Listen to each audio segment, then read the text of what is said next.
महिला मंडळ थोडं मोकळं बसा, मास्क लावा, समोर उभे असलेले मास्क कंपल्सरी लावा,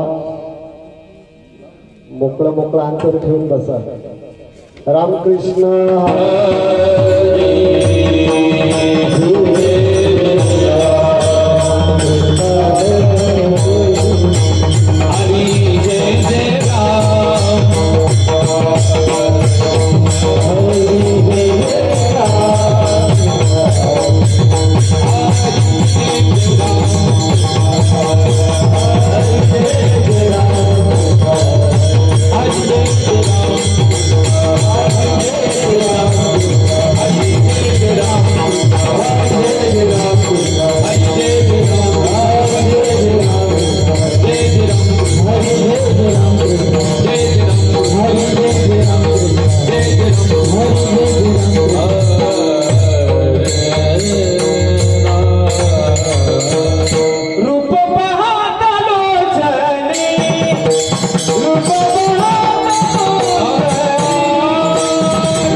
गाडी रे रा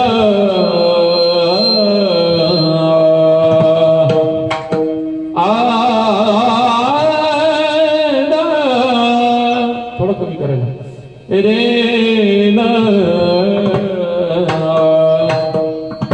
ओ शेवट तो भला शेवट तो भला शेवट तो भला शेवट तो भला शेवट तो भला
शेवट तो भला माझा बहु गोड झाला, आलो निजाच्या माहेरा, भेटू रुखमाईच्या वरा, परिहार झाला अवघ्या दुःखाचा मागिला, आलो निजाच्या माहेरा, भेटू रुखमाईच्या वरा, तुका म्हणे वाणी, गेली आता घेऊ धनी, आलो निजाच्या माहेरा, भेटू रुखमाईच्या वरा. विठ्ठला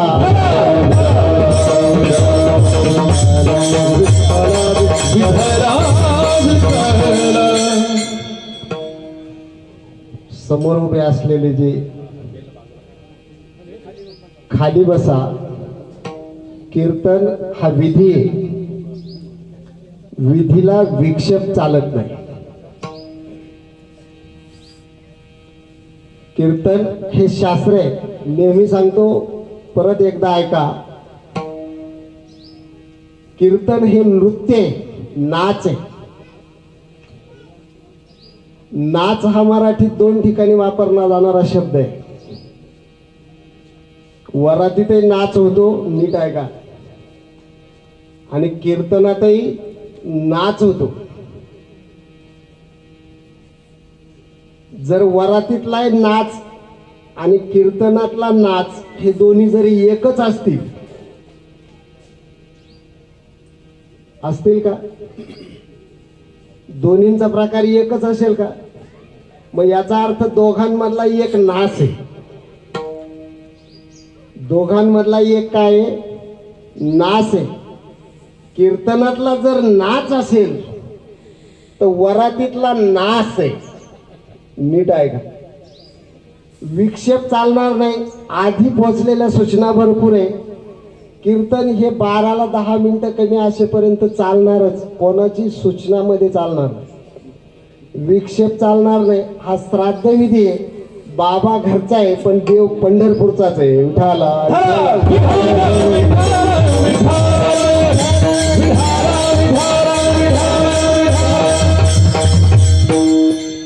शेवट तो भला माझा बहु गोड झाला, आलो निजाच्या माहेरा, भेटू रुखमाईच्या पांडुरंग करूया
देवराया, दंडवत तुझे पाया. पंढरीच्या देवराया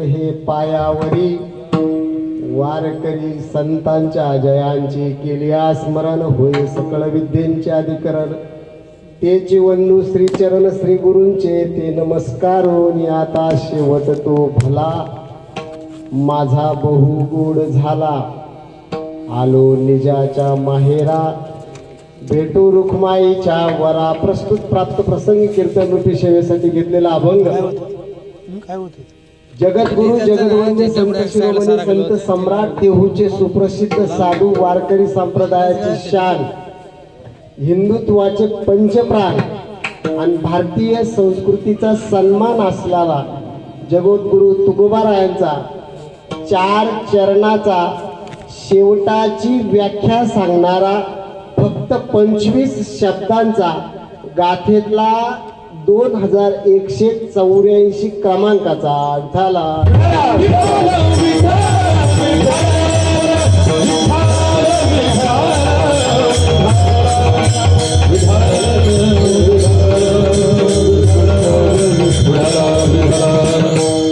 निरूपणाला सुरुवात करण्यापूर्वी या ठिकाणी थोडासा प्रयास कैलासवासी मातोश्री नानीबाई नानाजी वाघ त्याचप्रमाणे कैलासवासी किसन नानाजी वाघ संसारात काही वेळेला अकल्पित घडत असतं. संसार कल्पनेनं कल्पायचाच नसतो. अगोदर मुलाचा मृत्यू आणि त्याच सप्ताहात पुन्हा आईचा मृत्यू फार मोठा दुःखाचा आघात. पण त्याला आगा ललाटी जे लिहिले ते न मोडेगा काही केल्या असे त्याला पर्याय नाही. म्हणून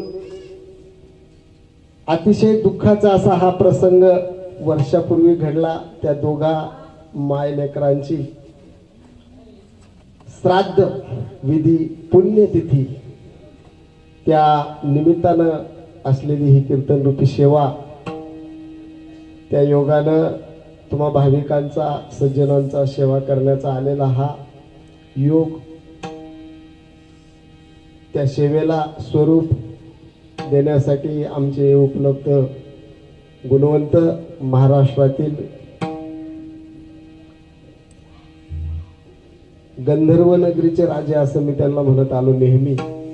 आमचे हरिभक्त परायण गुरुदास महाराज जगदाळे त्याचप्रमाणे स्वरसम्राट गाडे महाराज अंकुश महाराज श्याम महाराज गाडे त्याचप्रमाणे मृदुंगमणी तालमणी आमचे नितीन महाराज गोडशे ब्रह्मक महाराज आमचे सर्व माळू पाटील रमेश मामा रघु मामा आमचे भगवान तात्या सर्व मान्यवर त्या योगानं कार्यक्रमाला लाभलेला हा रंग भगवंताचं या ठिकाणी प्रस्थापित होणारं अधिष्ठान आणि त्या अधिष्ठानानं सर्वांना प्राप्त होणारी मनशांती ठाला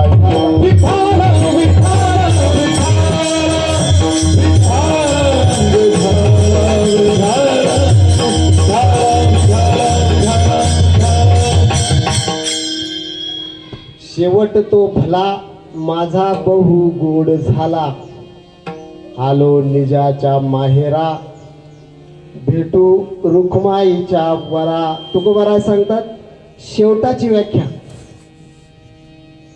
महाराजांचा तो अनुभव आहे.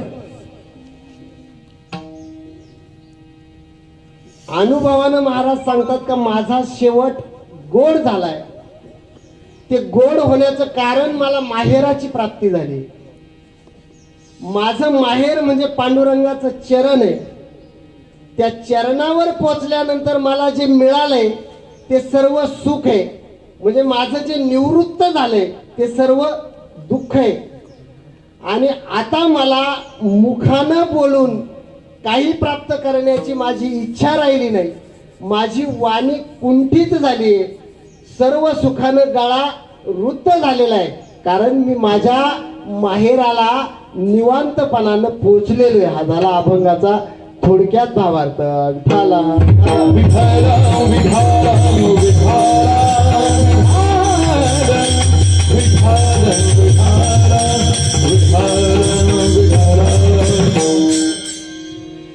जीवनामध्ये ज्याचा कंपल्सरी उल्लेख केला जातो त्याचं नाव मृत्यू. काहींच्या चरित्रामध्ये जो दुर्मिळपणानं सापडतो त्याचं नाव मोक्ष. आणि दोन्ही अर्थानं अनवधानानं वापरला जातो त्याचं नाव शेवट आहे. काय शेवट हा मृत्यूला समानार्थी मानावा तर शेवट हा मृत्यू पण नाहीये. शेवट हा मोक्षाला समानार्थी मानावा तर शेवट हा मोक्ष पण नाहीये. पण शेवट हा मृत्यू आणि मोक्ष हे दोन्ही सोडून दुसरा काहीच नाहीये. विठाला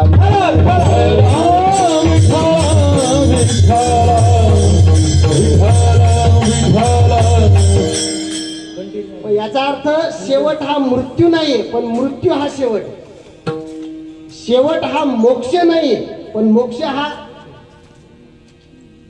असं कसं होईल? Something is wrong. मग आता आपल्याला याची व्याख्या पाहिली पाहिजे. मृत्यू म्हणजे काय? मृत्यू नीट आहे, इच्छा शिल्लक राहिल्या, इच्छा शिल्लक राहिल्या आणि शरीर संपलं त्याला म्हणायचं मृत्यू. इच्छा शिल्लक राहिल्या आणि शरीर संपलं त्याला म्हणायचं मृत्यू. इच्छा पूर्ण झाल्या, इच्छा पूर्ण झाल्या आणि शरीर शिल्लक राहिलं त्याला म्हणायचं मोक्ष. इच्छा पूर्ण झाल्या पण शरीर, ज्ञानोबरायांचं 22 वर्ष वय, इच्छा पूर्ण झाल्या. ज्ञानराज माझी योग्यांची जेने निगमवल्ली, साधकाचा माय बाप दरुशेने, साधकाचा माय बाप दरुशेने हरे ताप, साधकाचा माय बाप दरुशेने हरे ताप, साधकाचा माय बाप दरुशेने हरे ताप, सर्व गुण तुझे रूप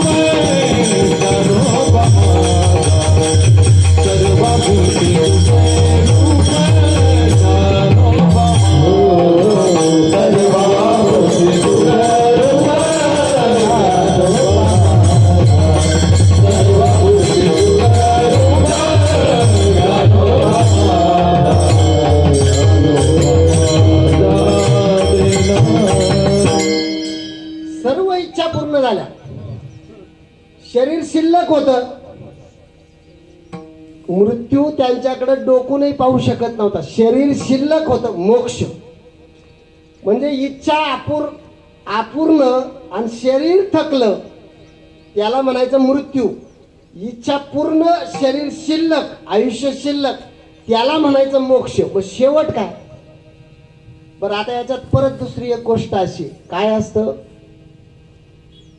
लोकांची अशी अपेक्षा असते का बा हे जरा जड सुरू झालं हो महाराज, तुम्ही जरा मोठी डिग्री घेईल डॉक्टर दिसत. तसं नाहीये. हे जड नाहीये. कीर्तनाला तुम्हाला, आपल्याला कीर्तनामध्ये शृंगाराची अपेक्षा आहे का? मला एक सांगा, शाळेमध्ये एक शिव्या देण्याचा विषय ठेवला चालेल का तुम्हाला? नाही, सांगूनच टाका. आमचे सर समोर बसलेलेच आहे, पाहिजे तर मंजूर करून घेऊ त्यांनी.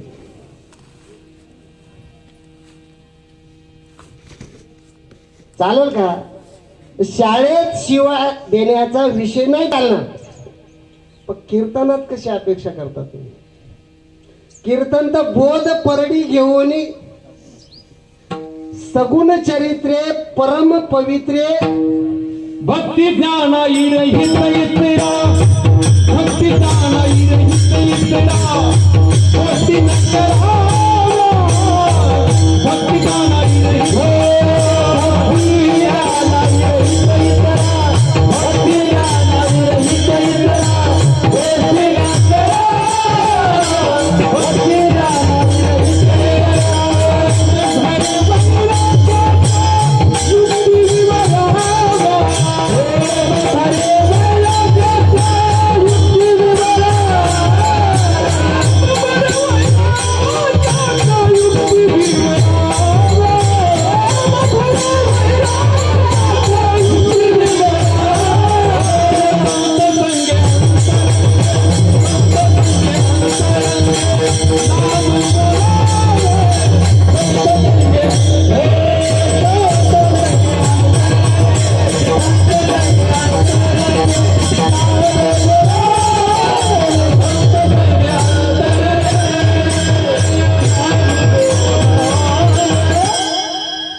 काय असतं, बनवणारी सुगरण पाहिजे, जेवणारा पैदवानच पाहिजे. रंग तसा उभा राहत नाही. रोहिदास महाराज तिथे एकदा आले की तिथं काय वाढण्याला तोटा नाही, पण ऐकणारा रसिक पाहिजे. ऐकणारा मात्र रसिक पाहिजे. ही अपेक्षा नको कीर्तनामध्ये. छाछू छाछू ही भानगडच सोडून द्या. आपल्या मी नेहमी एक सूत्र नेहमी पाळायचं महाराज, एक सूत्र नेहमी पाळायचं. मला कीर्तनकार नाही म्हटलं तर चालेल, पण मी केलेली जी कथा आहे ना, इकडे मी केलेली जी कथा आहे त्या कथेला कीर्तन नाही आहे असं कोणी म्हटलं नाही पाहिजे. महत्वाचं ते. हा कुठून आणला बघ. ते पूर्वी एक जोक सांगायचेच ना कीर्तनकार बा, म्हणजे ते कीर्तन संपल्या एक जण जवळ आला आणि तो म्हटला, महाराज फक्त तुम्हाला कोणी बोलावले त्याचं नाव सांगा. म्हटलं काय बघ, म्हणलं माझ्या खिशात पिस्तूल आहे. असं नाही. कीर्तन याचा अर्थ, कीर्तन शब्द विरुद्ध केला का नर्तकी असा होतो. काय होतो? नर्तकी असा होतो. लक्षात ठेवा. कीर्तन शब्द विरुद्ध झाला का साक्षर शब्द बी उलटा होतो. म्हणजे शिकलेले सुद्धा बिघडतात. शिकलेले सुद्धा बिघडतात. कीर्तन शब्द उलटा वाचल्यावर जर नर्तकी होतो, तर साक्षर शब्द उलटा वाचला का राक्षसा होतो. नीट ऐका. साक्षरा विपरीतस्य राक्षसा, बर का. आणि कीर्तनो विपरीतस्य नर्तकी. विरुद्ध जायचं का? मग तुम्ही म्हटलं तर जायची तयारी आहे. खसकायला काय लागत महाराज? बस खाली. कुठचा तू खसकायचंच आहे ना फक्त. खसकवणे म्हणजे कीर्तन नाही. कीर्तन याचा अर्थ दुर्गुणांचं कर्तन आहे. आणि कर्तन योग्य पद्धतीनं जर झालं तर जीवन योग्य पद्धतीनं होतं. आपल्याला शेवटावर बोलायचं. आणि खरं सांगू का, सुगरणीला तिची सगळी ताकद पाहुणे आल्यावर लागत नाही. सुगरणीला तिची सगळी ताकद तिची सासू समोर बसल्या असल्यावर लावावं लागतं. सासू नसली तर स्वयंपाक आगळ पगळ चालत. काय झालं, आमचे मुख्याध्यापक सासूच म्हणतो ना. काय सन्माननीय कुठे सर बरं, मास्तराची सासू चिरंजीव असते. तुम्हाला माहित नसेल तर सांगतो. म्हणजे एक बदलली का दुसरी आमची. आता पुढचं म्हणत नाही तर सर म्हणशील हे धंदे करतो काय, आमची सासू मारायची वाट पाहत. पण आमची सासू कशी आहे? चिरंजीव आहे. आणि ते समोर बसल्यामुळे आता स्वयंपाक हा सगळी गुणवत्ता गोळा करूनच करावा लागणार आहे. विठाला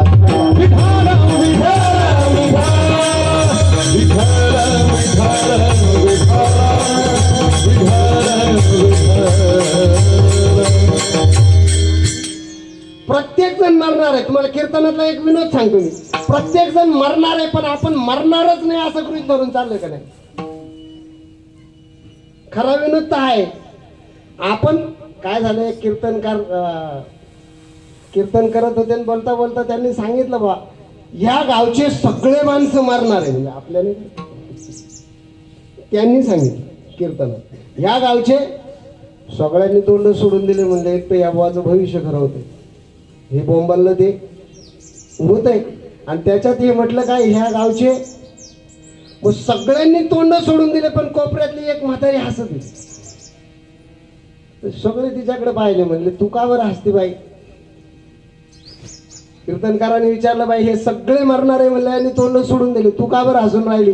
ती म्हणली, महाराज मी ह्या गावची नाही. म्हणजे आपण त्या गावचे नाहीये असं नाहीये. आपल्याला सुद्धा माप आहे, आपल्याला सुद्धा माप आहे. घडी घडीचं, घडी घडी काळ वाटेची बाय, घडी घडी काळ वाटेची बाय, घडी घडी काळ वाटेची बाय, घडी घडी काळ वाटेची बाय, घडी घडी काळ वाटेची बाय, घडी घडी काळ वाटेची बाय, घडी घडी काळ वाटेची बाय, घडी घडी काळ वाटेची बाय, घडी घडी काळ वाटेची बाय, घडी घडी काळ वाटेची बाय, घडी घडी काळ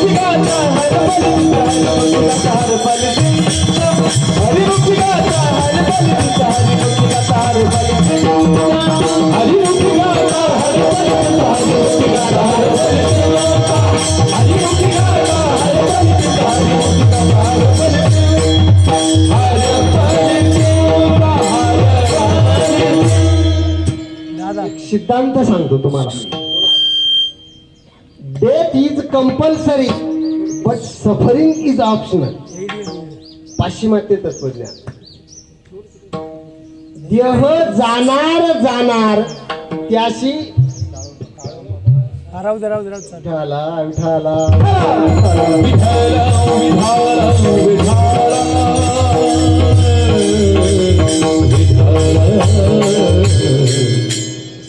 ह्या रांगेत ऍडजस्ट करा थोडं.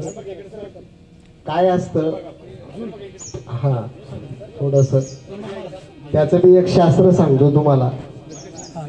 हा खळं असतं पूर्वीचं. खळ्यावरती पूर्वी कंस टाकले जायचे. आता इकडे सगळे शेतकरी लोक बसले, म्हणजे त्यांना एकदम बाहेर नेऊन ठेवलं तर ही माझा काही किंमत नाही. इथं कोणाची किंमत आहे? त्या विण्याची. नीट काय झालं, आपण परमार्थ करून राहिलो पण नियम मोडून. सप्तापन पाहण्याशिवाय, बरोबर, सप्तापन पाहण्याशिवाय मग देव प्रसन्न पण करून असेल. अरे म्हणला ह्या कोरोनाकडे तू पाहि ना. तो म्हणला देवळात ही ना वाजा, मला झोप येऊन राहिली ना. हिंदू धर्माचं हेच सगळं बोंबलत त्यांना तिकडं बाजूला नेऊन घातलंय. म्हणजे झालं रे पुढं आणि खांब मंडपाच्या बाहेर. जमल का? ते खळं असायचं ना, खळं त्याच्यावर कोणसे टाकायचे आणि मळायला लागायचे. 12 बैलाची पात आठवते ना तुम्हाला? कांद्याची नाही मावशावर. बैल खळ्यावर कंस मळण्यासाठी जे असतात ना त्याला पात म्हणतात आप्पा, बरोबर. ही पात आहे. ही पात अशी फिरवायसाठी काय असतं, तो शेतकरी आसूड घेऊन बाहेर बसतो आणि ते 12 बैलाच्या आतल्या बैलाचं दाव त्या मध्यभागच्या एका स्तंभाला बांधलं जातं. काय म्हणतात त्याला? तो खांब खळ्यात मध्यभागी रोवलेला असतो. मग मला एक सांगा, त्या कणसाचे दाणे तयार झाले ते बैलांच्या फिरण्यामुळं, शेतकऱ्याच्या मारण्यामुळं का आतल्या स्तंभामुळं? आतल्या स्तंभामुळं झाले. नाही तर पाठ फिरली असती का नियमात. म्हणजे शेतकरी जरी निमित्त कारण दिसला असता, बैल जरी निमित्त कारण दिसत असले आणि ते कंस जरी उपादानकारक असले, तरी धान्य निर्मितीचा मुख्य कारक कोण आहे? तो आतला स्तंभ, पाठीच्या आतमध्ये खळ्याच उभा केलेला डाम. तसं हे कीर्तन शास्त्र जे आहे, हा वारकरी संप्रदाय जो आहे, तो वारकरी संप्रदायाचा मूळ स्तंभ, मूळ स्वर, मूळ ताल म्हणजे तो विना आहे. विना म्हणजे तो तुंबा आहे. तुंबा तो पोकळ असतो. तुम्हाला माहिती का, सरस्वतीने आखे ग्रंथ पाठ केले महाराज. अनंत शास्त्रम बहुलाश्य विद्या अल्पश्य कालो बहुविघ्नताच, पण बुडायला लागली. आणि मग तिनं गुरुला विचारलं, म्हणलं मी कशानं जगल? तर त्यानं सांगितलं, भाऊ हरिनामाचा गाळा विना गाळ्यात घाल. ती पोकळ असते, बुडून देत नाही. तळ्यात पोहताना पोकळ ड्रम बांधावा लागतो, तसं याचं ते तोंड पोकळ आहे. म्हणजे ते हरिनामानं भरलेलं आहे. काम क्रोध हे की काम क्रोध केले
ते आपण त्या गावचेच नाही. आता द्या सोडून, चला आपण त्या गावचेच नाही असं आपल्याला वाटतं. म्हणजे कोणत्या आपण सोडून बाकीचे मरणार आहे असं आपण गृहीत धरतो.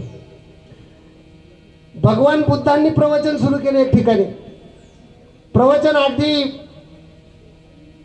मार्मिक तत्व सांगण्याच्या ठिकाणी आलं. ती म्हातारी एक ऐकत होती. ती म्हातारी उभी राहिली आणि म्हणली, महाराज मला मरायचं नाही, वाज काहीतरी सांगायला. आता गौतम बुद्धांनी पाहिलं, देहाची गावा आलिया, मरायचं नाही म्हणजे शक्य आहे का कधी? मग आता काय करायचं? म्हातारी म्हणली, महाराज तुम्ही संत कृपावंत आहे तुम्ही, आणि असं म्हणतात का संत फार श्रेष्ठ दान देतात. संत उदार उदार भरले अनंत भांडार. मग एवढे कृपादान मला द्या, म्हणजे मला मरायचं नाही. मग ते म्हणले, सोपं आहे, तू गावामध्ये जा आणि मला एक पसाभर पांढऱ्या मोहऱ्या आणून दे. काय आणून दे? पांढऱ्या मोहऱ्या. म्हातारी म्हणजे सोपं आहे, उष्ण मागायला काय. खरं तर व्यवहारामध्ये भगवंताच्या दारात आपलं क्रेडिट का नाही? उष्ण्याचाच गोळ आहे ना. गोळ कशाचा आहे? अहो देवानं काही दिवसासाठी दिलं, हे बळकून बसलं. देवानं मोजून दिलं, यानं गिळून टाकलं, बळकून बसलं. कसं? देवानं सांगितलं, बाबा 70 वर्ष हे शरीर तुला. हा म्हणलं ना तेव्हा एकदम बारीक तोंड करून म्हणलं, देवा अजिबात नाही. म्हणजे तू जेव्हा म्हणशील तेव्हा, अहो फक्त काय करायचंय, मकाला एक 5 पानाला सरीप द्या ना बळी. मी बळीच का सांगितलं माहितीये का? अहो नेल्यावर त्यानं सांगितलं, हा माझ्याच पहिल्या बोललो, इथूनच लाकूड नेऊन त्याला आळस बसवलं. ते बळीच आलं ना, त्या बळीला नेल्यावर काय झालं? बळीच आलं ते. तसं देवानं हा पंचमहाभूताचा दिला. देव कशासाठी दिलाय? माझे वेदीला देह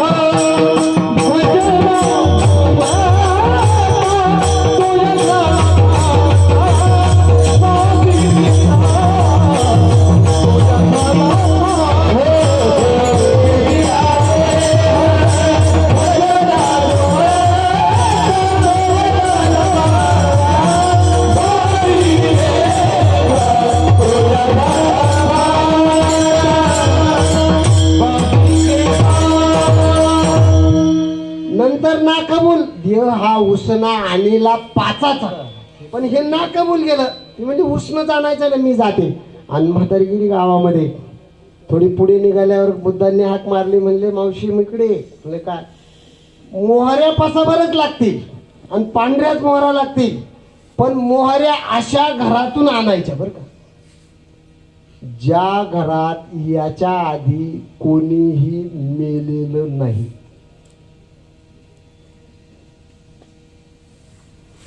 ज्या घरात याच्या आधी कोणीही मेलेलं. म्हातारी म्हणली तरी चालेल. आता कुठं लगेच कोण मेले, एकाच्या दारात गेली म्हणली मला पासाभर मोहऱ्या पाहिजे. ती लगेच घेऊन आली, म्हणली हे घ्या.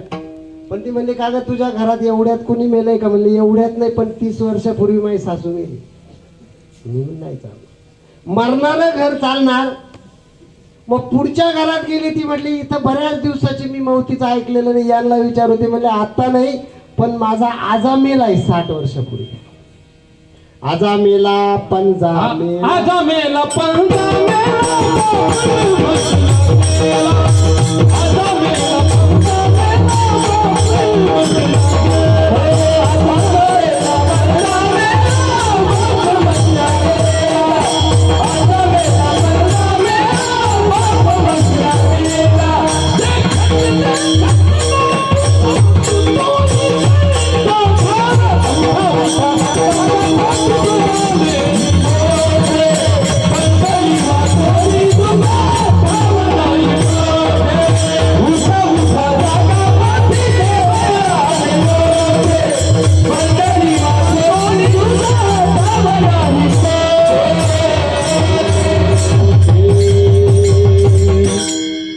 कुठं सासू, कुठं आडा, कुठं पंजा, कुठं कोण. पण असं एकही घर म्हातारीला मिळालं नाही का जिथं कोणी मेलं नाही.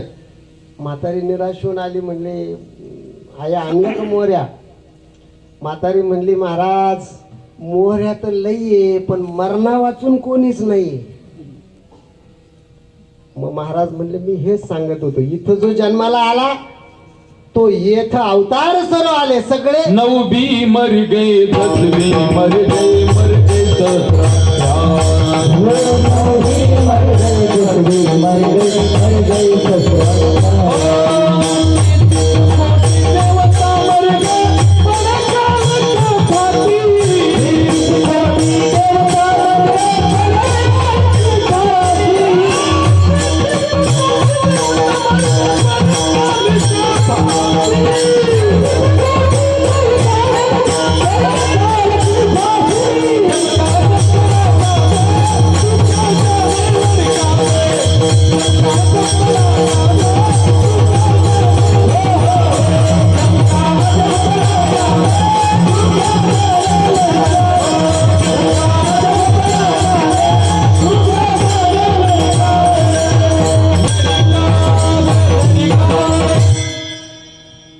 येथ अवतार सर्व आले. 9 भी मर गए, 10 भी मर गए. कोणी वाचणार?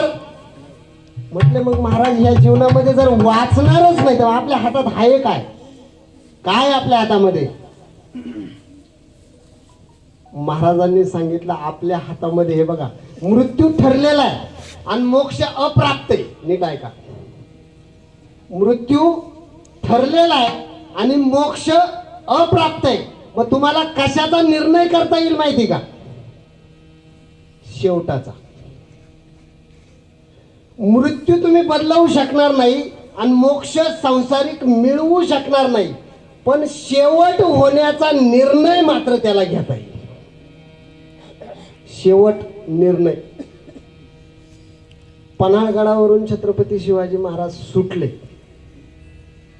एक बऱ्याच वेळा असं होतं सुशिक्षित डोक्यांना असं वाटतं का हे सगळं बा एक होता ब्राह्मण, तो गेला काशीला, लागला जीव द्यायला, त्याचा प्रपंच 20 वर्ष झाले, लग्नाला पोरग त्याला होत नाही, तो कंटाळला संसाराला.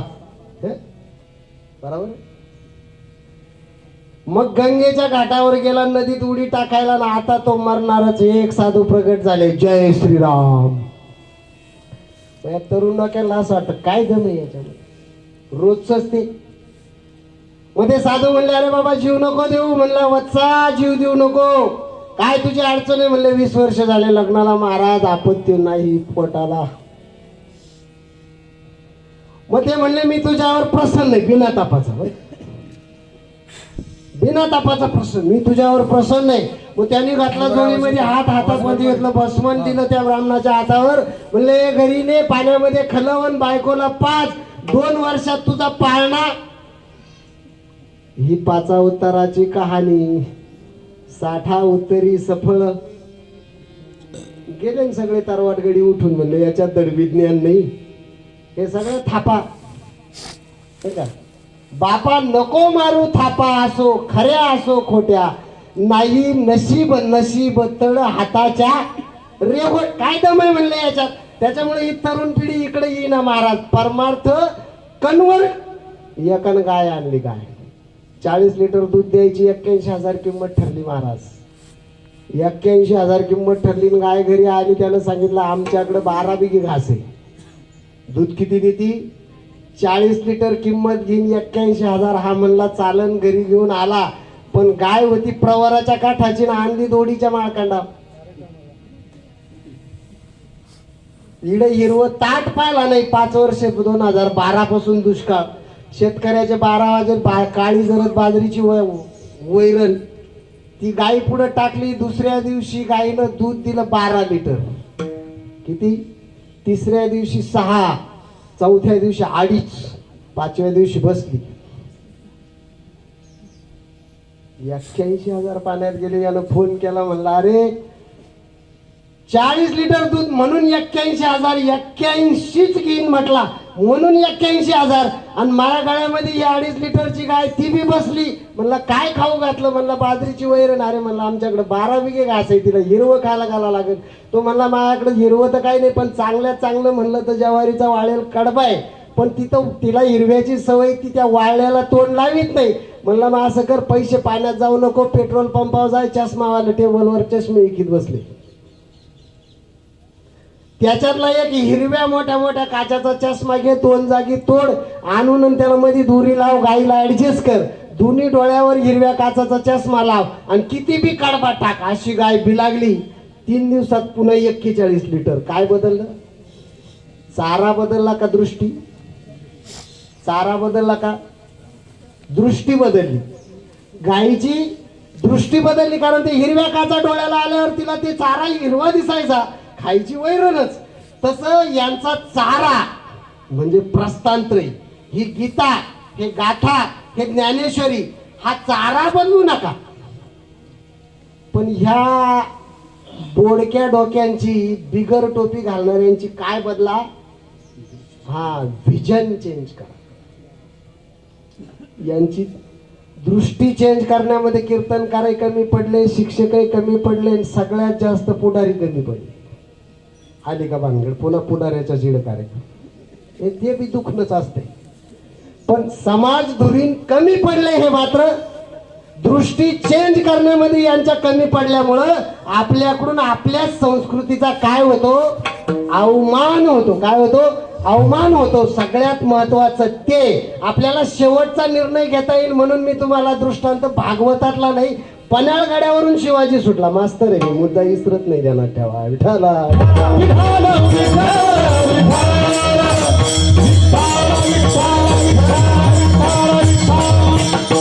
पन्हाळ गडावरून छत्रपती शिवाजी महाराज सुटले. रात्रीचा टाइम आहे, गड्या दुर्गांमधून जायचंय. गिरी शृंग पाठार दारी कपाटे. दर्या दरकुटांमधून जायचंय. गिरी शृंग पाठार दारी कपाटे. शिळा शिखरे वृक्ष पाषाण थाटे. दर्या दरकुटे घोर भ्यासू खनाने. बहुता परिचय तरुते पुराणे. दबाबा नद्या वाहती योम पंथे. कडे कापिले थोर घाटे निघाते. कडे कापिले तोय नेटे भडाडी. गिरी कंदरी घोष तेने धडाडी. क्षत्रिय कुलावंश गो ब्राह्मण प्रतिपालक. श्रीमंत श्रीमान योगी. राज स्त्रिया विराजित. सकल गुण अलंकार छत्रपती शिवाजी महाराज की जय. स्वातंत्र्याची इथे प्रेरणा दडली पानोपानी या यशाच्या कुशीत जन्मले जय शिवाजी जय भवानी जय शिवाजी राजा जय शिवाजी जय भवानी जय शिवाजी राजा. वनात फिरतो चेतक घेऊन राणा राजपुत्राला इथे पाहिजे आला पहा. जय शिवाजी जय भवानी जय शिवाजी राजा जय शिवाजी जय भवानी जय शिवाजी राजा. म्हणजे अमर झाला श्रीरामचा बाजी कोणाला घडत देऊन अमर जय शिवाजी जय भवानी जय शिवाजी राजा जय शिवाजी जय भवानी जय शिवाजी राजा. शिवाजी जय भवानी जय शिवाजी राजा जय शिवाजी जय भवानी जय शिवाजी राजा. महाराज सुटले घोडखिंडीपर्यंत फौज आली. परिस्थिती अशी आहे का मागचा पिछा सोडित नाही. पुढे अजून 14 गोष विशाळगड लांब आहे. महाराज पालखीतून उतरले. समोर बाजीप्रभू देशपांडे म्हणले महाराज कसं करायचं आता उतरा. असं करा आपण सगळे मिळून लढू. सगळ्यांचा विचार करतो तो राजा बरं का. राज्याचा विचार करतो तो राक्षस. रावणाने कशाचा विचार केला. लंकेचा केला. त्याच्या स्वतःच्या सुखाचा केला. तो सोडून दुसऱ्यांचा केला असता अख्खी लंका मेली शेवटपर्यंत. राहिलं कोणी. पण तो म्हटला मी रामाच्या पाया पडून सीता परत येणार नाही. त्याला माहित होतं हे मारतेच याच्यापासून आपली सुट्टी नाही. पण हाती दर्पे हाता लंका का मारलं त्याने. अख्ख्या लंकेला मारणी घातलं का. फक्त स्वतःचा विचार केला म्हणून. जगाचा विचार करतो तो राजा. महाराजांनी सांगितलं सगळे मिळून लढू. किसी के काम जो आए उसे इंसान कहते हैं. किसी के काम जो आए उसे इंसान कहते हैं. दुख अपना उसे इंसान कहते हैं. सुख अपना उसे इंसान कहते हैं. किसी के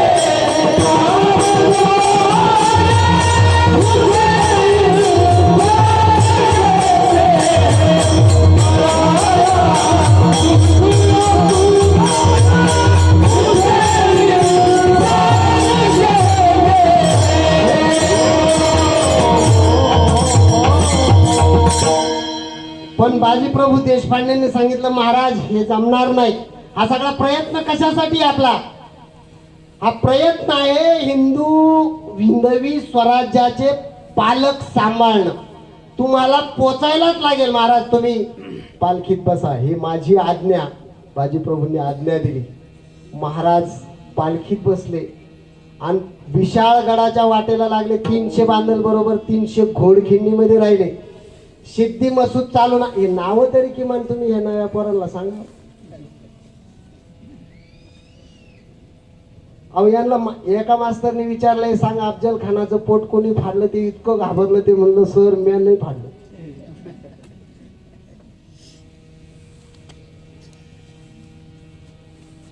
एकदा सहल घेऊन आम्ही शिवनेवर येऊन गेलो. एक मास्तर होता महाराज. म्हणजे कसं आपलं उडवलं ते बरं लोकांचं नाव घ्यायला. कशाला एवढे डोंगरावर येऊन महाराज राहिले. म्हणजे त्याला चढवणच. त्याला डोंगरच चढवाना तो काय इतिहास शिकवणार नाही. आणि तुम्ही अपेक्षा करताय हे पाकिस्तानशी लढतील. हे लढतील हे फक्त दुसऱ्यानं केलेल्या सर्जिकल स्ट्राईक वर बँजो लावून नाचतील. लढणार नाही. हे का लढणार नाही. यांना पाजलेलं बाळ कडू लढण्याचं नाहीये. यांना पाजलेलं बाळकडू रडण्याचंय, यांना पाजलेलं बाळकडू दुसऱ्याला बोच काढण्याचंय, यांना पाजलेलं बाळकडू दुसऱ्याचं लुटण्याचंय, यांना पाजलेलं बाळकडू हे मसाल्याचं आहे. जमतंय ना? यांना तुम्ही तरी बेकार शब्द वाटतो.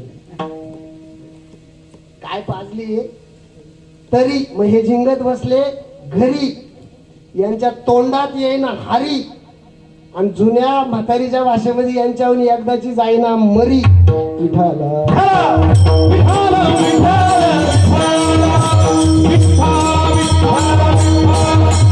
माझी प्रभूने सांगितलं, महाराज तुम्ही पुढे जायचंय, मागे थांबायचं, मी इथे खडा राहणार आहे आणि या सिद्धी मसूदचा बदला घेणार आहे. सिद्धी मसूद हा सिद्धी जवळचा जावई आहे आणि सिद्धी जवळ हा सलामत खान नावाच्या पत्नीनं सन्मान देऊन पाठवलेला आहे. आदिलशहानं सुट्टी नाही, 40,000ची फौज आहे. घोडखिंडीमध्ये लढाई सुरू झाली, 3 प्रहर लढाई चालली, 3 प्रहर, 12 तास खून ठरली होती. खुनेची तोप दुपारचे 3 वाजले, गडावरून तोप वाजेना, बाजी प्रभूच्या छातीला छिद्र छिद्र पडले, बाजी प्रभू धरणीला पडले, बाजी प्रभू बेशुद्ध झाले, ग्लानी आली, पाठीमागे उचलून नेले. त्यांचा एक भाऊ तिथं होता, त्याचं नाव फुलाजी होतं. ऐकलं का कधी इतिहास? फुलाजी, फुलाजी हा बाजी प्रभूचा थोरला भाऊ होता. नीट ऐका, बाजी प्रभूला अजून एक थोरला भाऊ होता, त्याचं नाव आनाजी होतं. आनाजी, फुलाजी, बाजी असे 3 भाऊ होते, बांदल घराण्याचे. यांना हे सांगा, यांना पाकिस्तानचे पंतप्रधान नका सांगू, हे नाव यांना सांगा. त्या फुलाजीनं मागे उचलून राहिलं, भाऊ शुद्धीत येईपर्यंत स्वतः तलवार घेतली, फुलाजी मारला गेला, तो मागे आणला, तोपर्यंत बाजी शुद्धीवर आले. त्यांनी विचारलं, दादा कुठे? एक मावळा म्हणला, महाराज दादा गतप्राण झाले. पुन्हा बाजी सावरून उभे राहिले, आकाशाकडे पाहिलं, मेघ दाटलेले, सूर्य दिसाना, पण तोफेचा आवाज येत नाही. समोरून सिद्धी मसूदनं बंदुकीनं गोळी झाडली, पुन्हा छातीला छिद्र पडलं. बाजी प्रभू कोलमाडला, वाचा गेली, शुद्ध हरपली, पुन्हा शुद्ध आली. त्याने एका मावळ्याला विचारलं, तोप वाजली का रे? तोप? तो म्हणला, नाही महाराज, अजून आवाज आला नाही. हे कळल्यावर बाजी प्रभूने दांडपट्टा घेतला. दांडपट्टा म्हणजे दुधारी तलवार, की तरी समजून सांगा, किचन मधली सुरी नाही, दुधारी तलवार 6 फूट लांबीची असते. ही दांडपट्टा घेतला आणि त्याला टेकून बाजी उभे राहिले आणि त्यांनी एक उद्गार काढला, शिवाजी पोचत नाही.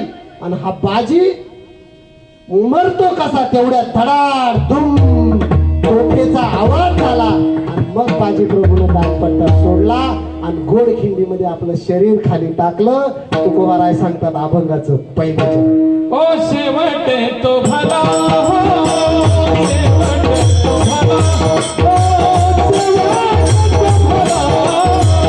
शेवट तो भला, शेवट तो भला,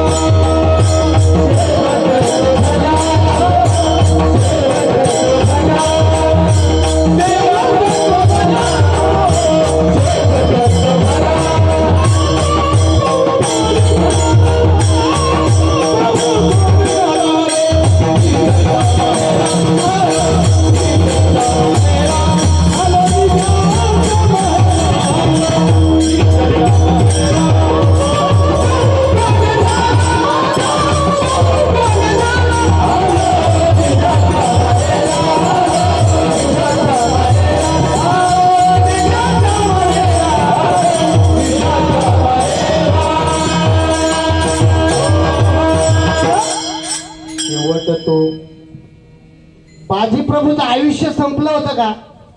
मुद्द्यावर या परत नाही. बाजी प्रभूने ठरवलं असतं तर ती जबाबदारी टाळली असती तर चाललं असतं, जगले असते 5-50 वर्ष. बाजी प्रभूला महाराजांनी आज्ञा दिली होती का? नाही. पण आज मी मरणारच आहे हे ज्यानं ठरवून घेतलं, शेवटचा निर्णय घेता येतो महाराज. Suffering is option.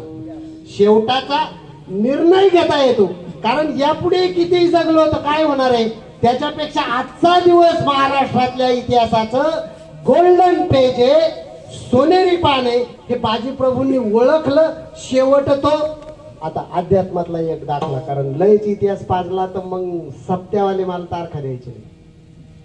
हे म्हणते हे नुसतं वाश कळत आणते, परमार्थातलं याला काय कळत. लय प्रॉब्लेम आहे महाराज. हा,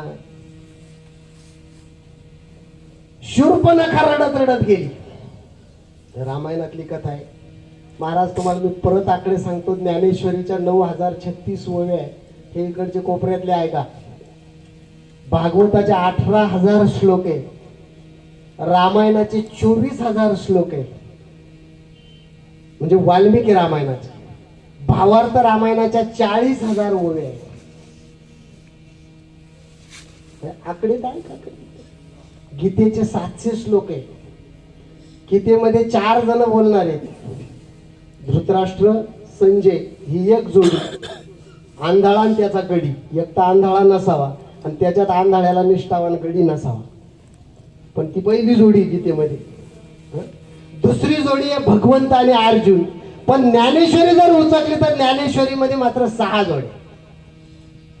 ज्ञानेश्वरीत किती जोड्या आहे? 6. पहिला राजा आणि त्याचा सेवक म्हणजे धृतराष्ट्र आणि संजय.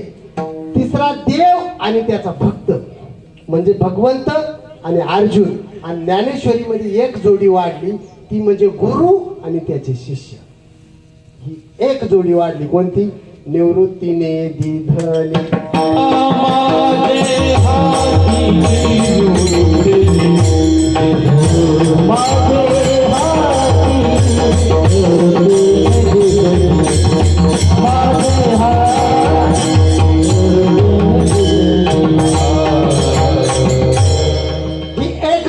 हे वस्तुनिष्ठ म्हणून तुम्हाला सांगितलं. रावणाकडे शूर्पणखा रडत गेली. तिने सांगितलं बा माझी विटंबना करण्यात आली. पंचवटीमध्ये दशरथ राजाचा पुत्र आहे राम. हा, त्याचा भाऊ आहे लक्ष्मण आणि त्याची बायको आहे मी. माझं राज्य येते. तिथं आले तर आले, माझी विटंबना केली. रावण चिडला आणि त्याने सांगितलं बघ आता याचा बदला घेतो. महाराज बदला फार वाईट आहे बरं का. संसार बदल्यावर चालतो आणि परमार्थ बदलण्यावर चालतो. नीट ऐका.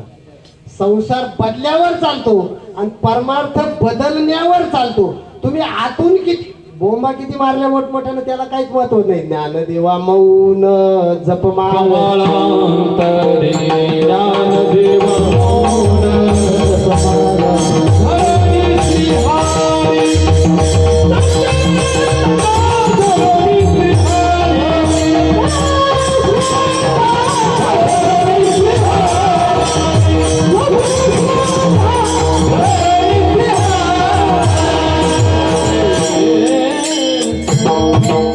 परमार्थ बदलण्यावर आहे. रावण म्हणला बदला घेणार. आलं ते बरं विमानात बसून. हे काय आजचेच श्रीमंतीचा भाग नाही. तेव्हापासून त्याच्याकडे होती. लंके माझी घरे किती ती आहे का, सांगितली संख्या जैशी तैशी. शुद्ध कांचनाची 7 कोटी. मग बाकीचे मोजूच नका. 7 कोटी घरं तिथं कशाची होती? शुद्ध सोन्याची. 1 कोटी घरे काशानी तांब्याची शुद्ध कांचनाची. विमानात बसून आलं आणि त्याला असं वाटलं आता लढा उभा करायचा तर कोणतरी पाठीराखा पाहिजे. म्हणला मग जाऊ मामाच्या माळ्यात.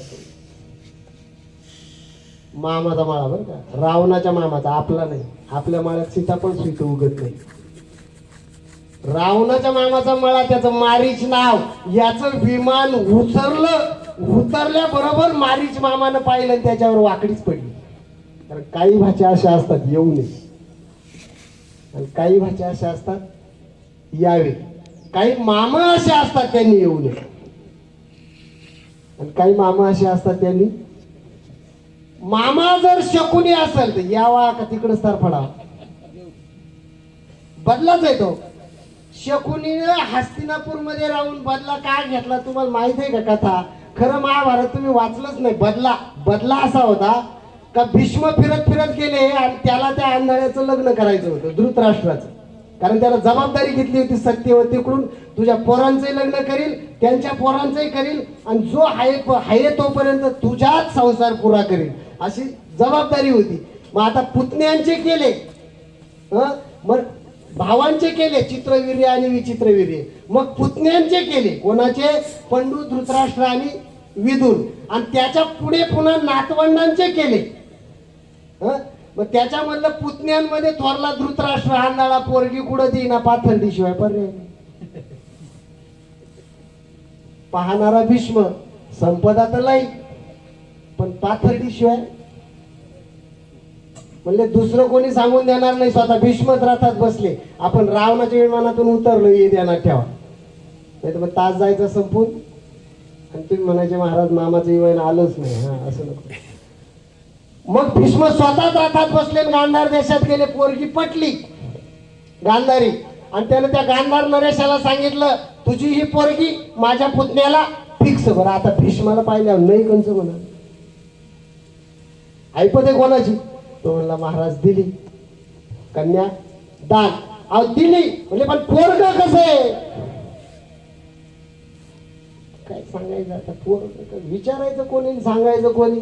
पोरग कसं आहे, मग पोरग त्या शकुनी तपास काढला, त्याला कळलं म्हणलं हे आंधळ आहे, काही बोलू बी शकत नव्हतं. भीष्माची दादागिरी वाहिली, गांधार नरेशाची वाहिली. मग त्यानं मनातल्या मनात भीष्माला सांगून टाकलं, ठरवून टाकलं, म्हणला तू माझ्या बहिणीचं वाटोळं केलंय ना, मूळ महाभारताचा बदला तिथून सुरू झाला. तुम्हाला माहित नसेल तर लक्षात ठेवा. मी तुझ्या राज्यात राहील आणि तुझ्या ह्या कुळाचं पुरं वाटोळं करीन, सोडणार नाही म्हणला. तो दाब दडप करून पाथर्डीहून बांधून आणले ना, ते येऊन इथंच राहिलं, यांचंच खाल्लं, आणि त्या संपूर्ण भीष्माच्या कुळाचं वाटोळं करता करता त्यानं कोणाचं वाटोळं केलं, स्वतःच्या बहिणीचं. असा मामा येऊ नये. हा भाचा आला आणि मारिशाला म्हणला महाराज मामा आपल्याला पंचवटीला जायचंय. आता त्याला वाटलं जाऊ, पंचवटी म्हणजे पवित्र स्थळ आहे. म्हणला लगेच जाऊ, त्याला काय कपडे घालतो, गल्ल लावतो, दारू पितोय, पण आता माळ घालतो. म्हणला अरे तशा कामाला नाही जायचं, पंचवटीमध्ये राम आहे सीता आहे, ती सीता आपल्याला पळून आणायची, तुझ्या भाचीचं त्यानं विटंबना केली, बदला घ्यायचा. तो म्हणला तेव्हा पाया पडतो भाऊ, मला मात्र यायचं नाही. म्हणला मामा यायचं नाही, तलवार काढली छातीला टेकवली. म्हणला मला रावणाला, ब्रह्मदेवाच्या पंतूला आणि कुबेराच्या संपत्तीच्या मालकाला यायला नाही म्हणतो, हिंमत कशी झाली तुझी, भोकासणार. मारीच राक्षस काय म्हणला माहिती का, हे उद्या पाया पडतो, मारू नको, येतो नाही. मग रावणाने त्याला विचारलं का रे बाबा, आधी नाही म्हणला आणि तलवार काढल्यावर हा म्हणला, मग मरण निश्चित झालं ना. म्हणला आता नाही म्हणून काय उपयोगी, तलवार काढल्यावर तू मारणार आहे आणि तुझ्या बरोबर आल्यावर तो मारणार आहे. म्हणजे मरण टळतंय का, मरण टळतंय का. मग मरण जर टळतच नाही तर ह्या पापी गाढवाच्या हातानं मरण्यापेक्षा निर्णय करता येईल ना तुम्हाला, निर्णय करता येईल आपल्याला. मग त्यानं सांगितलं भाऊ मी निर्णय केलाय का, येत नाही म्हटलं तर तू मारितोय आणि बरोबर आलं तर राम मारितोय. मग रामानं मारलेलं चांगलंय, शेवट तो भला माझा बहु गोड. निर्णय मरणाचा करता येईल, पण मरणाचा निर्णय करताना अशा ठिकाणी पोहोचलं पाहिजे का तिथं निजाची प्राप्ती झाली पाहिजे. आल्या निजाच्या माहेरा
आलो निजाच्या, मी सुरुवातीला सांगितलं अभंग फक्त 25च शब्द आहे. किती? तुकोबारायांचं हे वैशिष्ट्य आहे का ते कमीत कमी शब्दामध्ये देव उभा करतात. आलो निजाच्या माहेरा. शास्त्र असे बीज वेगळं असते पण त्याचं निज एकच असते. जीव वेगळा असते. मामेंशो जीवलोके जीवभूता सनातना. आपण बीज म्हणून वेगळं वेगळं दिसत असू, शेतामध्ये हजारो कणस दिसतात पण त्याचं बीज एकच असते. जीव जरी वेगळे वेगळे असले तर त्याचं बीज एकच आहे.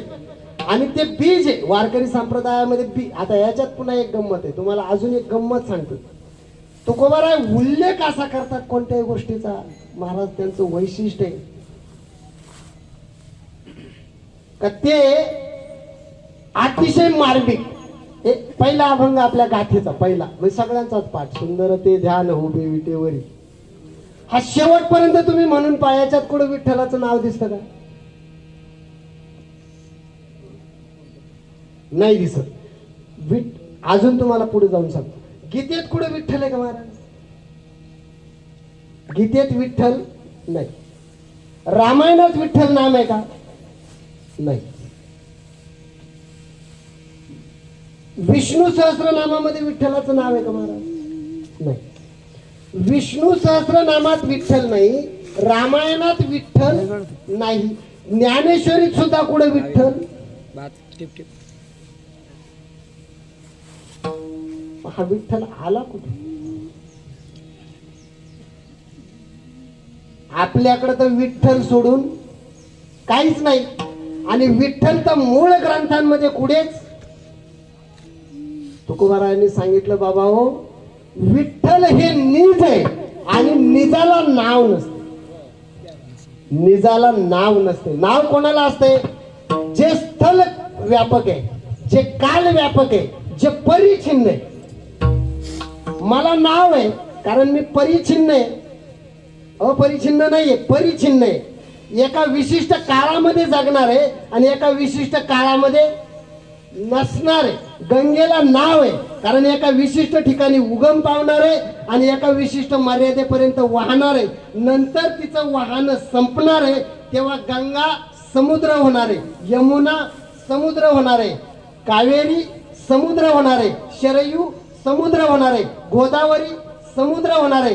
तसा हा प्रत्येक जीव एकदा जन्माला आला का विशिष्ट नावानं देश परिचिन्न, काल परिचिन्न नाही का या परिस्थितीमध्ये जगणार आहे. पण शेवटी जाऊन आकाशम पतितम तोयम सागराप्रती गच्छति.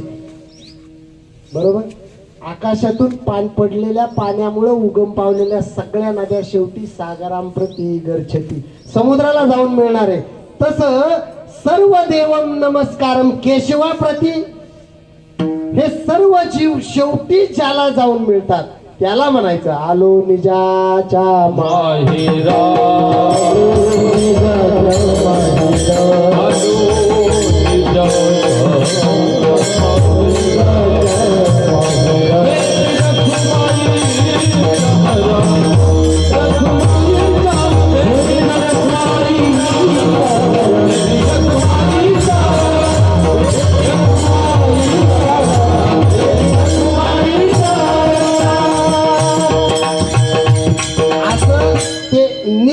निज म्हणजे विठ्ठल. आता लक्षणानं याच्यातही विठ्ठल नामाचा उच्चार नाही. प्रत्यक्ष दिसतंय का? नाही दिसत. पण भेटू रखुमाईच्या वरा याच्यावरून आपल्याला हे सिद्ध करता येते का महाराज इथे विठ्ठलाचा बीचा केला ठोबा बरं का, म्हणून विठोबा झाला असं प्रमाण आहे. याच्यातून विठ्ठलाचा उल्लेख काय की ज्ञानोबारायांनी सांगितलंय. बाप रखुमा देवी वरू श्री विठ्ठलाची भेटी. कुठं गेल्यावर होते? जाईन गे माये. कुठे गेल्यावर होते? पंढरपूरला गेल्यावर. तिथं मला कोणाची भेटी होते? विठ्ठलाची. आता हे विठ्ठल सगळ्यात नसलेलं पण सगळ्यांच्या तळाला असलेलं बरं का. म्हणजे विष्णू. म्हणजे जनरेटर, कळलं? हा. त्याच्यानंतर थ थ हं? म्हणजे ब्रह्मदेव, स्तंभ जे देत म्हणजे पालन जे करता येते, आणि ल म्हणजे लय, लय म्हणजे लय करणारा, लय करणारा म्हणजे शंकर, डिस्ट्रॉयर. विठ्ठ. आता दुसरी एक त्याच्यातली गंमत सांगतो. व्याकरणामध्ये, व्याकरणात असं शास्त्र आहे, असं फक्त एकच नाव आहे जे आपल्या उच्चारण्यात आहे, त्याच्यामध्ये 2 महाप्राण आहेत. आता परत यांचा मोठा प्रॉब्लेम तयार झाला की महाप्राण काय भानगड आहे. महाप्राण सर अज्ञान इतकं आहे महाराज, तुम्हाला सांगतो. मी एकाला विचारलं माझ्या विठोबाचा काहीचा प्रेम भाव, याच्यातल्या माझ्या शब्दाची विभक्ती सांगा.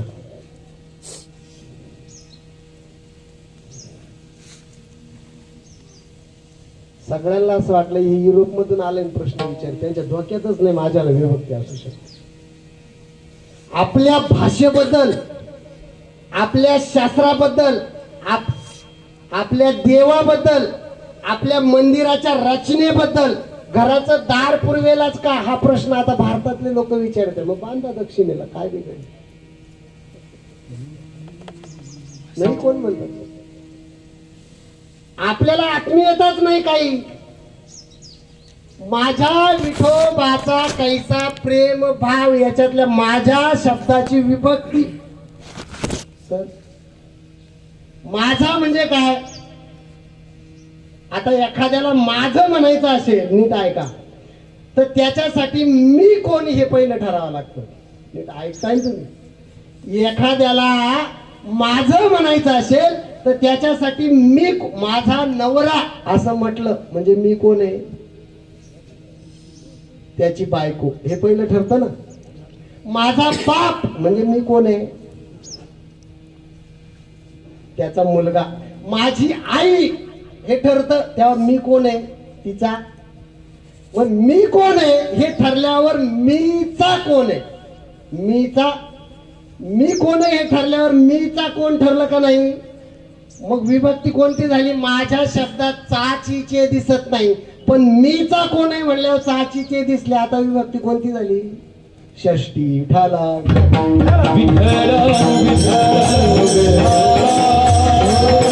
आता माझं ठरलं त्याच्यासाठी मीच ठरलं.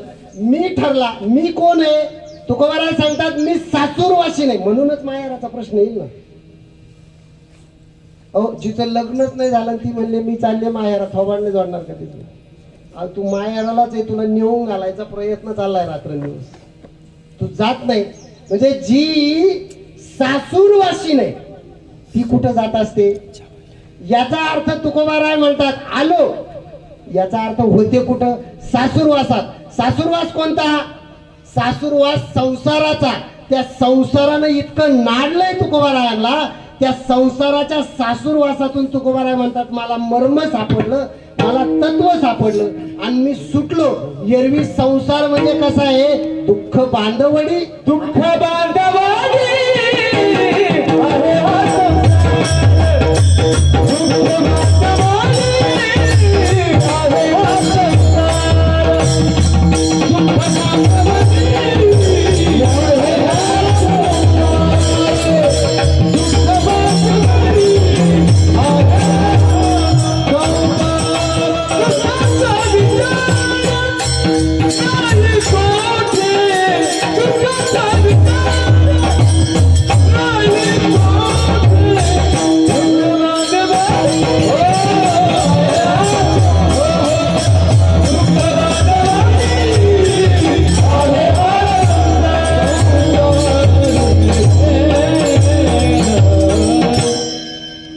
संसार दुःख बांधवडी काय माहिती का? त्याचं ते कारण आहे. संत सांगतात बाबांनो, जे सहज करायला पाहिजे ना ते तुम्ही अट्टहासानं करा, आणि जे अट्टहासानं करायला पाहिजे ना ते तुम्ही सहज घेता. जाऊ बा देवळात, त्यात काय एवढं? एखादशी होती का? हे सहज सहज घेतलं तुम्ही परमार्थ. मी नाही सांगत बरं का, ज्ञानोबरायांचं सायासे करीशी प्रपंच दिने सायासे करीशी सायाचे करशी प्रपंच दिने हरिविना भजती गवया कोणे हरिविना भजती गवया कोणे. प्रपंच सायासानं करतात, हट्ट घेऊन करतात आणि परमार्थ सहज करतात. तुकोबाराय म्हणतात प्रपंच आट्टा असे केला तर सासुरवास आहे. कारण का, करून फायदा नाही ना. अहो 4 विहिरी खोदले, 18 बोर मारले, 52 बिघे जमीन घेतली, 4 मुलं, 4 गाड्या घेतल्या, 4 बंगले बांधले आणि पोरांनी झोपडीत नेऊन ठेवलं आणि ते म्हणतं उगाच वाया गेलं भाऊ. नका अहो, करायलाच नको होतं म्हणलं का. अहो म्हणले 4 बंगले बांधले, घरभरणीच्या आतच झोपड्यात नेऊन ठेवलं ना. लटिका व्यवहार सर्व हा संसार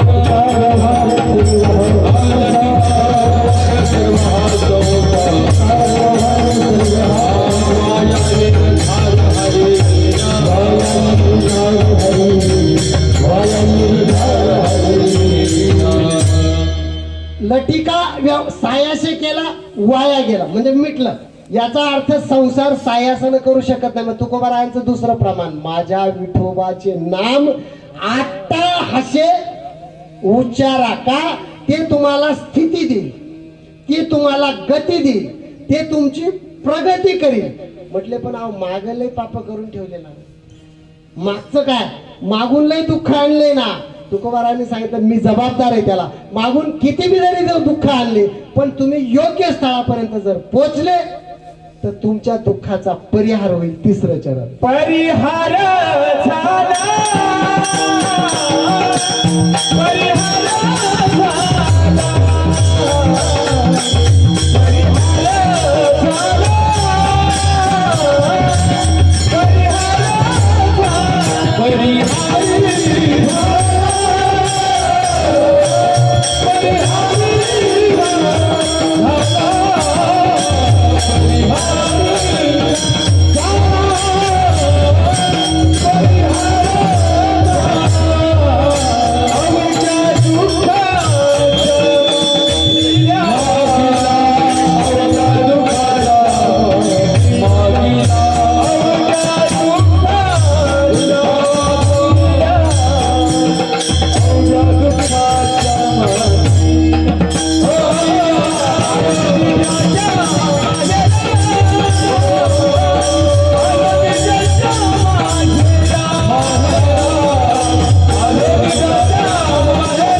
परिहार होईल म्हणजे मागचं जाईल, मागील परिहार हे नाही हे नाही शीन. हा मागचं नक्की जाईल पण कधी, ज्या वेळेला त्या योग्य स्थळापर्यंत तुम्ही पोचाल. महाराज जगद्गुरु तुकोबारायांना महाराष्ट्राने का थोडं नाडलंय का, भावना म्हणून कथा नाही, वास्तव म्हणून याच्याकडे आपण एकदा पाहिलं पाहिजे. ह्या महाराष्ट्रामध्ये वास्तव फार भयंकर आहे महाराज. ह्या महाराष्ट्रामध्ये महाराष्ट्राला घडवण्यासाठी जो आहे त्याच्या पायाखाली आधी विस्तव टाकला जात आहे, नंतर त्याला फुलात पुरला जातो. त्या सिंधुताई सपकाळांचं एक वाक्य तुमच्या लक्षात आहे, या देशात मोठं व्हायचं असेल तर मरावं लागतं. हा देश जिवंत माणसाला मोठा करीत नाही. ह्या देशानं बाजीप्रभू घोडखिंडीमध्ये मारला, नंतर त्याला वीरत्व प्राप्त करून दिलं. या देशानं ज्ञानोबारायांच्या रस्त्यावर ज्या ज्ञानोबारायांची कृपा पाहणं महाराज, मागील परिहार झाला असता का ज्ञानोबाराय खळले असते तर, ज्ञानोबाराय देवाकडे जर खळले असते तर परिहार झाला असता का. ज्ञानोबारायांनी देवाला सांगितलं, अरे देवा तुला मला द्यायचंय ना देवा, तुला मला द्यायचंय ना. मग देताना असं दे, पहिलं मला वचन दे. कोणतं वचन? पहिलं मला असं वचन दे देवा का मी जे मागेल ते देईल. भगवंत म्हणले असं का माझ्यावर भरोसा नाही का तुझा ज्ञानोबा? हं? ज्ञान देव तो, अरे तू मी वेगळा आहे का ज्ञाना? माझ्यावर भरोसा नाहीये तुझा? ज्ञानोबारांनी सांगितलं देवा तसं नाही. शत्रूला मारतो तो देव आणि शत्रूला वाईट वृत्तीतून मोकळं करून चांगल्या रस्त्यावर आणतो आणि सन्मान करून देतो तो संत. देवा देवा तू फक्त वत्सल आहे, पण आम्ही दीन वत्सल आहे. तुझा आम्हाला भरोसा नाही देवा. जर वचन दे. मग वचन दिलं देवाने. वचन दिल्यावर देवानं सांगितलं, ज्ञानोबारायांनी सांगितलं, देवा आता माझ्या महाराष्ट्रासाठी नाही, माझ्या देशासाठी नाही, माझ्या धर्मासाठी नाही, संपूर्ण विश्वासाठी जे किडा मुंगी 84 लक्ष योनी जे जन्माला आले असतील त्या प्रत्येकासाठी आता विश्वात्मके मागील परिहार पुढे. अहो एवढं थोर मागणं मागितलं का देवाची सुद्धा वाचा कुंठीत झाली. तुकोबाराय सांगतात अभंगाचं 4थं चरण. तुका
गेली आता घेऊ धनी. योग्य ठिकाणी पोहोचलं वाणी कुंठीत झाली. जे तुकोबारायला अवश्य ते प्राप्त झालं म्हणून तुकोबाराय सांगतात शेवट तो भला माझा बहु गोड झाला विठोबा.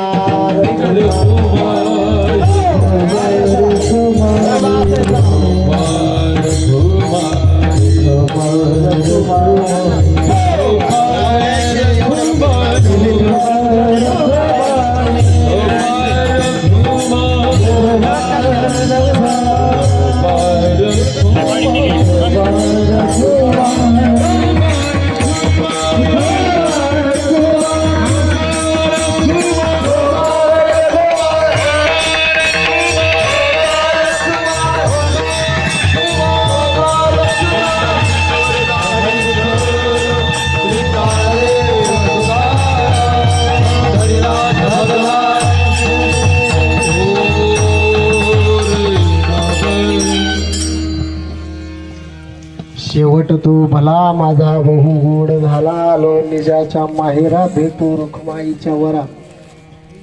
परिहार झाला अवघ्या दुःखाचा मागिला आलो निजाच्या माहेरा भेटू रुखमाईच्या वरा. तुका म्हणे वाणी गेली आता घेऊ धनी आलो निजाच्या माहेरा भेटू रुखमाईच्या वरा. महाराज मृत्यूचा निर्णय घेता येत नाही. मोक्ष प्रयत्न साध्य आहे पण दुर्लभ आहे. पण शेवट मात्र जीवाला साध्य करता येतो तो निर्णय घेण्यावर आहे. शेवटाचा निर्णय घेता येईल. तानाजी मालुसरेने निर्णय घेतला शेवट भला झाला. बाजीप्रभू देशपांडेंनी निर्णय घेतला, शेवट भला झाला. महाराज कीर्तन परंपरेचं, कीर्तन संप्रदायाचं काय होतं नेमकी अडचण अशी एक सांगून जातो तुम्हाला, म्हणजे हिंमत करून. जेव्हा शहाणे माणसं येतात तेव्हा कीर्तन संपवा लागत. कीर्तनाचं अपयश आहे कीर्तन परंपरेचं, हे पहिलं अपयश. दुसरं अपयश असं आहे, शाळेत कधीच सप्ताह होत नाही, म्हणजे जे शिकायच्या लायकीचे. आणि 10व्यात कधीच विद्यार्थी येत नाही. हे कीर्तन परंपरेचे महाराष्ट्रातले फार थोर परंपरा आहे, आपण असं प्रेमानं म्हणतो, पण ती रिझल्ट देत नाही. मला एक सांगा, जास्त वेळा दवाखान्यात जावं लागतं तो निरोगी, का कमी वेळा दवाखान्यात जावं लागतं तो निरोगी? कमी. हा, मग महाराष्ट्रामध्ये जास्त सप्तेव करावे लागतात, याचा अर्थ महाराष्ट्र निरोगी का रोगी? रोगी आहे महाराष्ट्र. महाराज, महाराष्ट्र रोगी आहे, महाराष्ट्र बिघडलेला आहे. महाराष्ट्रामध्ये प्रत्येक कीर्तनामध्ये सांगावं लागतं आईला सांभाळा. आता ज्या आईच्या श्राद्धानिमित्तानं आपण सांभाळ आलो इथं, आमच्या त्या आई पंचकृषीच्या आई असं ज्यांना म्हणता येईल, त्यांचा शेवट योग्य झाला. कसा झाला आमच्या आईचा शेवट योग्य ते बी सांगतो. ज्यांनी कुटुंब सांभाळणारा मुलगा जन्माला घातला, ज्यांनी गाव पंचक्रोशी जिल्हा सांभाळणारा मुलगा जन्माला घातला, ज्यांनी प्रत्येकाची काळजी करणारा मुलगा जन्माला घातला, शेवट तो. मग प्रत्येक कीर्तनामध्ये आईसाठी, आईचं महात्म्य सांगायसाठी महाराज कीर्तनकाराला रडावं लागतं. महाराष्ट्र खरा आहे का खोटा आहे तुम्ही सांगा. सबसे बड़ी है माँ, पगले सबसे बड़ी